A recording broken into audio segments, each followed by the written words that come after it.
Oi, pessoal, tudo bem? Sou o Vitor Barbosa, sou cofundador da Fincat e a gente está aqui com um episódio especial, a gente que tem o bate-papo com fintechs.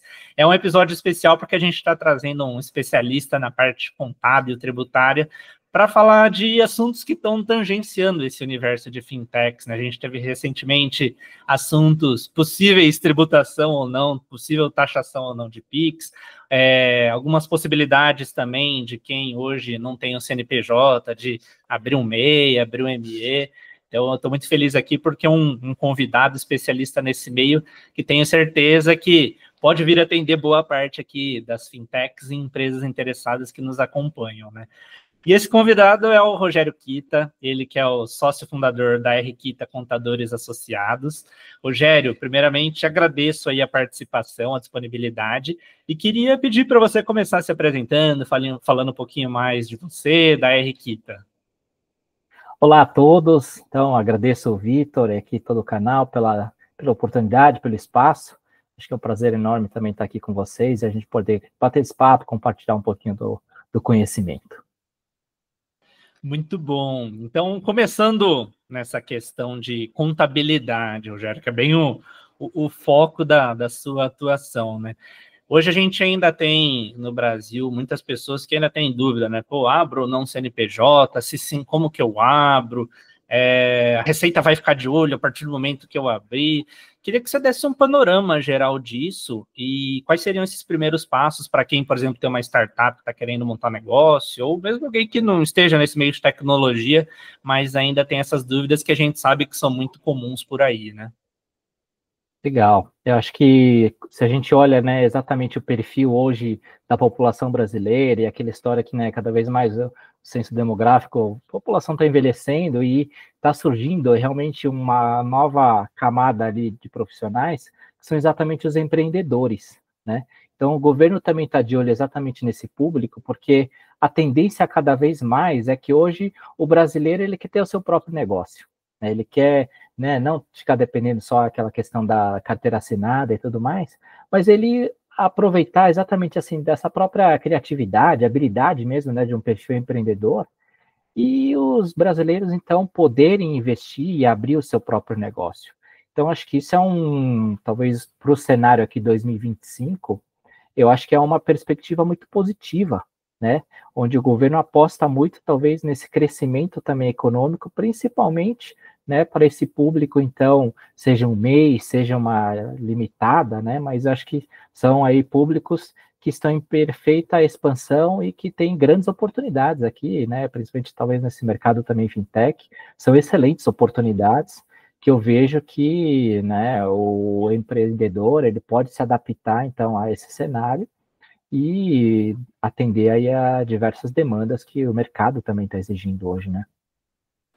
E eu acho que é bem interessante isso que você falou do governo, tá mais de olho, porque aqui no Bate-Papo com Fintechs a gente vira e mexe e fala como a tecnologia tem ajudado a criação de um banco digital, uma plataforma de empréstimos, mas é importante lembrar que, do ponto de vista, por exemplo, da Receita, eles também cada vez mais estão trazendo e usando tecnologia, né? Então, queria que você desse um breve relato, né, toda a sua trajetória, como que você viu essa evolução da Receita, lá desde as primeiras declarações de imposto de renda, seja na pessoa física, seja também a tributação na PJ, e como está isso hoje, né, que a gente fala, pô, todo um sistema, tudo integrado cada vez mais, né? Engraçado a gente tocar nesse assunto, né? Porque assim, eu me formei exatamente no ano de 2000, né? Aquela virada 99 para 2000. E falava muito daquela questão, é o bug do milênio, vai parar tudo, como que vai ser o futuro da profissão, né? E várias transições.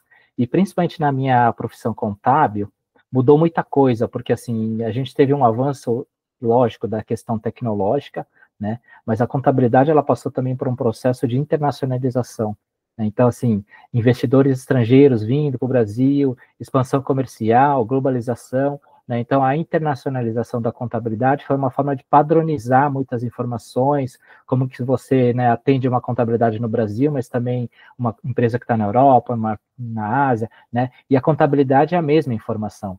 Então, tinha muito essa questão de convergências de normas internacionais para a gente padronizar que essa contabilidade seja não só local, mas que atenda uma legislação internacional, né?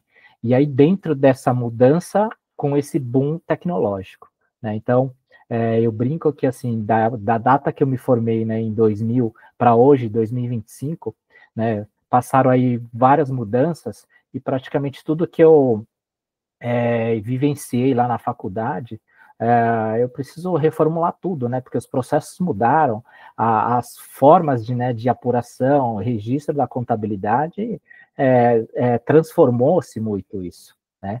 E eu sou professor universitário também, né? Então, em sala de aula eu brinco com os alunos, porque muito se fala que uma das profissões que vai sumir com o avanço da inteligência artificial é a contabilidade, né?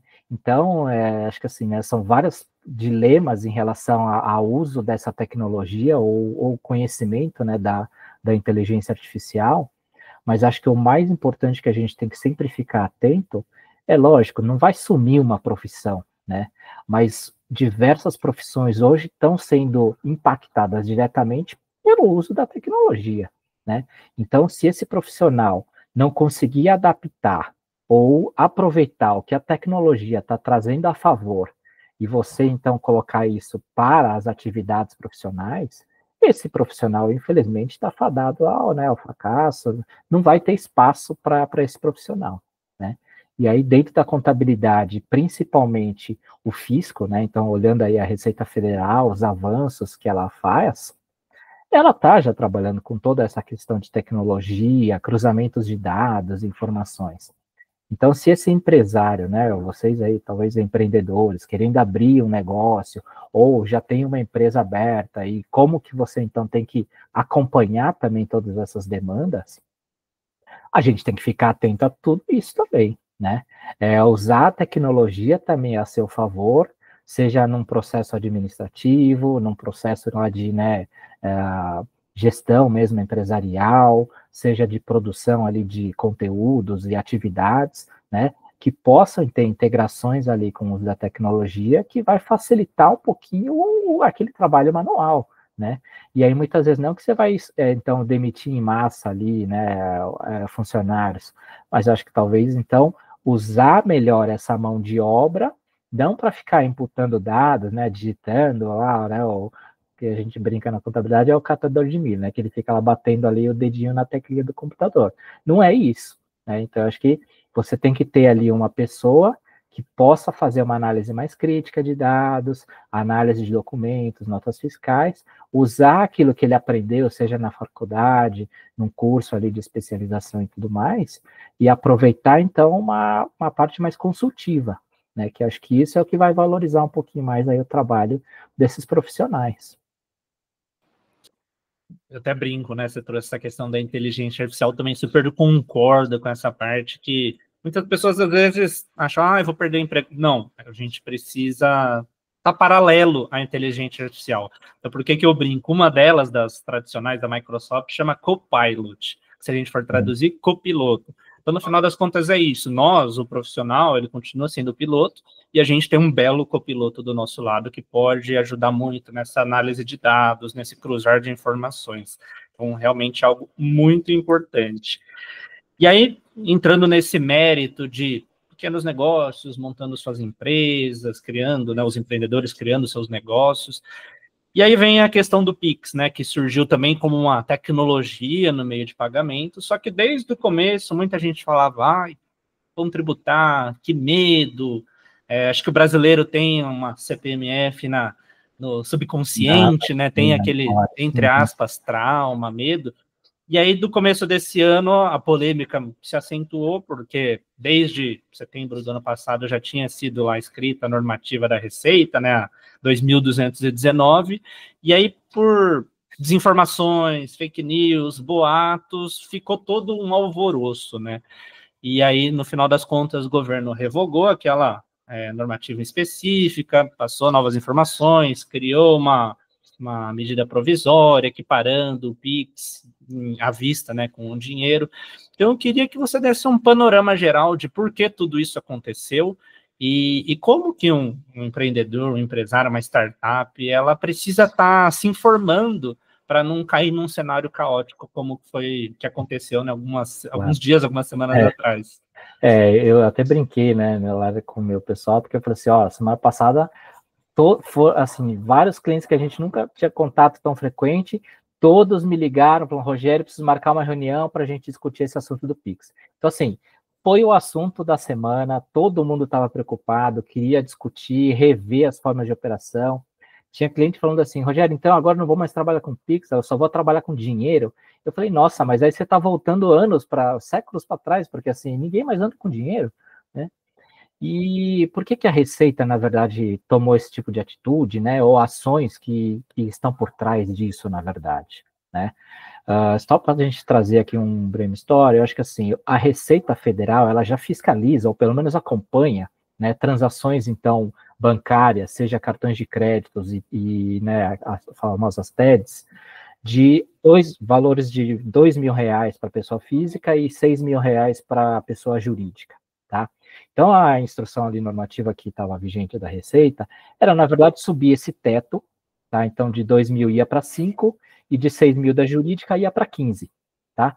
Os tetos, os valores em si, independente ali se é muito alto, se é baixo, né, eu acho que assim, já estava no radar do fisco. Então, assim, não era nenhuma novidade, tá?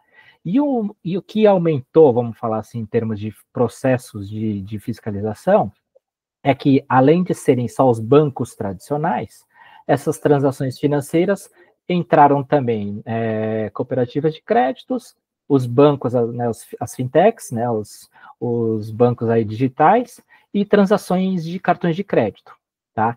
É isso que aí entrou o famoso PIX, né, então que vai subir todas as transações e aí se criou um monte de especulação, né, fake news e tudo mais, que nem vem ao caso de a gente também ficar falando isso, mas eu acho que assim, o assunto ainda está tão quente, tá? Porque eu falo isso ainda para os clientes, que assim, não é porque o governo revogou a implantação da questão ali das faixas ou das transações PIX, mas a gente tem que ficar atento ainda, porque o governo em si, ele vai continuar monitorando as transações financeiras, tá? Seja porque as fintechs, por uma opção, ela pode enviar ainda essa informação para o governo, então ficou uma questão facultativa, tá? Ou não.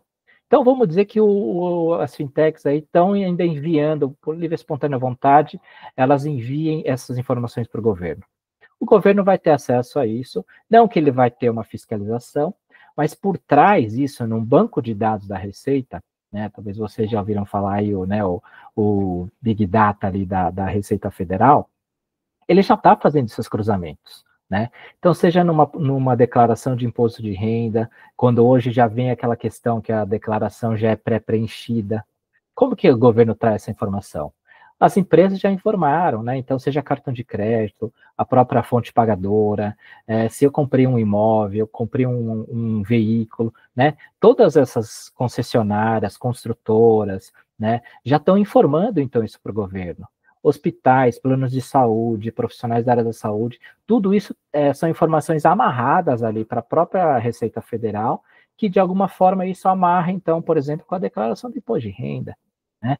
Na pessoa jurídica é a mesma coisa, né? Então, assim, hoje por trás tem um sistema chamado e-financeira, onde os bancos também informam as transações, então, que aparecem lá, seja em cartão de crédito, seja de movimentação, né, acima ali de, por exemplo, R$ 10.000, quando eu faço uma TED, eu preciso especificar para o banco qual é o motivo daquela transação, né? Isso tudo está alinhado, não é só falando assim, é o governo brasileiro, não, é mundial, né? Todos os governos já têm uma questão de acordos bilaterais de transações de combate à corrupção, de lavagem de dinheiro, tá? Então, assim, é o fisco brasileiro e internacional fazendo um cerco, principalmente nessas questões de transações ilícitas, para que as empresas, de alguma forma, né, façam, né, a transações ali dentro da sua legalidade, paguem os seus devidos impostos, e isso tenha mais transparência, seja de governabilidade, de questão ali, né, de fiscalização, né? Não que ela vai iniciar uma fiscalização em cima de todas essas transações, né? Mas se ela quiser pegar todos esses dados que já estão na sua própria base, e isso eu digo fisco federal, fisco estadual e fisco municipal, tá? todas essas esferas para os contribuintes, pessoa jurídica, está sendo cruzado, elas têm comunicação entre esses mecanismos de órgãos, tá? E eles estão ali diariamente validando, verificando se tem alguma coisa errada ou não, né? Então, eu até brinco, por exemplo, hoje, né? Por exemplo, você vai numa padaria ou num restaurante, o pessoal fala, Rogério, você quer colocar o seu CPF na nota fiscal? Desde a implantação ali daquela nota fiscal paulista, né?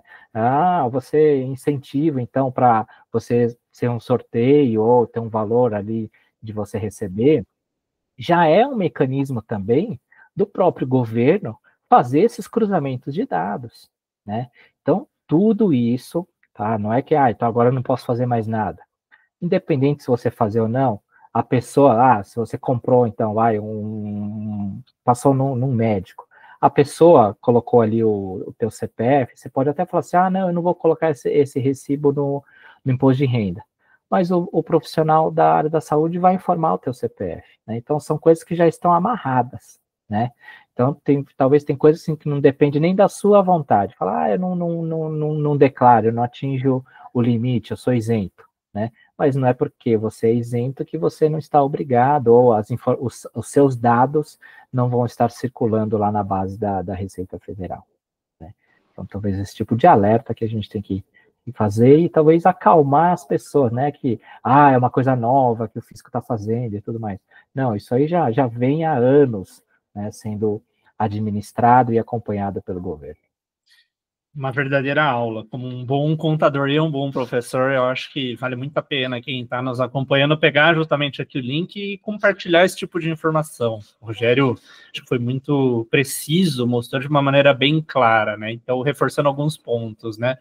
Esse tipo de fiscalização, de monitoramento, já existe há algum tempo. Desde 2003, né, que a gente tem a normativa 1571, como o Rogério até comentou, aí em 2015 a gente já falava desses limites do 2.000 pessoa física, 6.000 pessoa jurídica. Então, a ideia da normativa, que aí muita gente atribuiu ao PIX, mas que não era só o PIX, justamente era para aumentar esse limite, para incluir as instituições de pagamento, as fintechs. Então, é algo que era para trazer benefícios ao que já existia, mas justamente ou pela desinformação, ou até às vezes, também não quero entrar no mérito, mas até uma má fé, a gente vê que a forma como foi comunicada não caiu tão bem, e a ideia foi, então vamos voltar atrás. Só que aí justamente veio essa medida provisória de equiparar, né? Então, falando de PIX à vista, vamos falar como se fosse dinheiro mesmo, estabelecimento comercial não pode pôr uma taxa em cima, cobrando diferente, e aí no final das contas, como o Rogério colocou muito bem, é buscar uma boa informação, uma boa fonte, um bom especialista. Bom seria, né, Rogério, se esses clientes que entraram em contato, que fazia tempo que não entraram, entrassem antes, de uma maneira consultiva, né? Não só nesses cenários de caos, né? Exatamente. Mas uma coisa que ficou para mim muito de lição, né? E eu compartilho isso aqui para o pessoal que está participando aqui da nossa conversa, é que eu acho que assim, né? Se você se sentiu assim, e agora? Ficou preocupado? O que eu faço? Então já é um alerta, né? E aí é aquele ditado, há males que vêm para o bem, né? Então eu acho que assim, se o governo tentou fazer essa né, aplicação ali da taxação, alguma cobrança ali, né, fiscalização em cima do PIX, e você estava preocupado, talvez é porque de alguma forma você estava fazendo alguma coisa errada, tá? E aí, conversando com várias pessoas, né, exatamente nesse contexto, principalmente quando eram pessoa física, né, então estavam tendo ali de alguma forma remuneração, profissional autônomos, profissionais liberais, né, recebendo tudo como pessoa física, tá? E aí não tinham como declarar, ou estavam preocupados exatamente para justificar essa origem dessa renda na sua conta bancária, tá? E aí, né, explicando, mostrando ali os prós e contras, a gente simulou e mostrou exatamente o cenário. Vale muito mais a pena ele regularizar a sua situação, abre um CNPJ, esse CNPJ, dependendo da atividade, pode ser um MEI, tem a questão do limite do faturamento, e se ultrapassou a questão das atividades ou do faturamento, segue para uma limitada, né? O limitado ali, uma microempresa, uma empresa que tem um pequeno porte, e fazendo a conta, mostrando ali, se ele fosse pagar tudo que fosse na pessoa física, versus essa pessoa jurídica, N vezes ele tem uma economia ali de redução de imposto, né? E vai estar dentro da lei, regulariza a questão ali dos seus rendimentos, consegue depois comprovar, então, né, renda, dentro dessa renda, depois, então, alinhando já o imposto de renda à pessoa física, a questão ali, né, então, tem uma aplicação, comprou um bem, como que ele vai amarrar todas as informações, né? Então, esse simples movimento ali do governo, de alguma forma, né, apesar de todo o rebuliço que deu, isso serviu também para as pessoas reverem um pouquinho a forma como eles estão atuando, né? E se for o caso mesmo, que seja, né? Mas que ele formalize, que ele regularize um pouquinho essa operação, tá?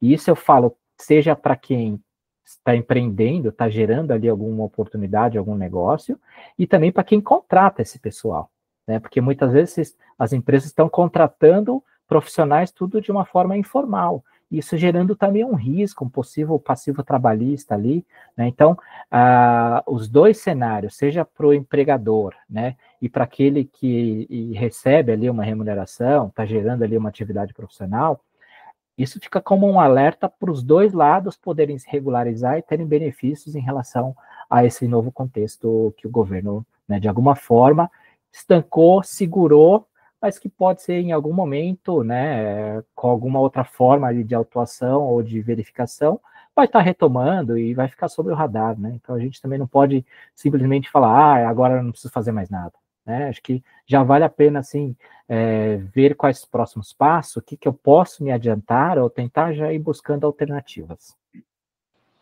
Achei muito legal isso que você colocou, né? Às vezes a pessoa está lá na pessoa física recebendo, aí quando vai ver tem lá todo o carnê-leão, nunca faz a conta de quanto efetivamente paga, achando, pressupondo que se tivesse empresa, CNPJ, ia estar gastando mais.